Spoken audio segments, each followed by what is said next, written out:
सवाल, हुज़ूर अक़दस सल्लल्लाहु अलैहि वसल्लम की विलादत कब हुई, यानी पैदाइश कब हुई?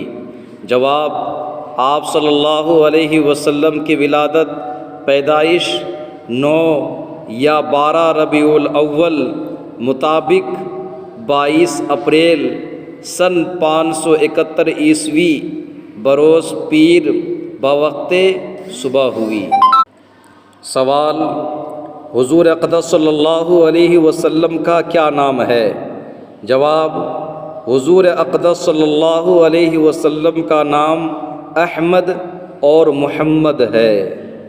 हज़रात, आपके बीच में रोज़ाना ऐसी वीडियो अपलोड करता रहूँगा। बराए करम आप हज़रात मेरे चैनल को सब्सक्राइब कर लें। रोज़ाना ये सवाल और जवाब की वीडियो अपलोड होया करेगी।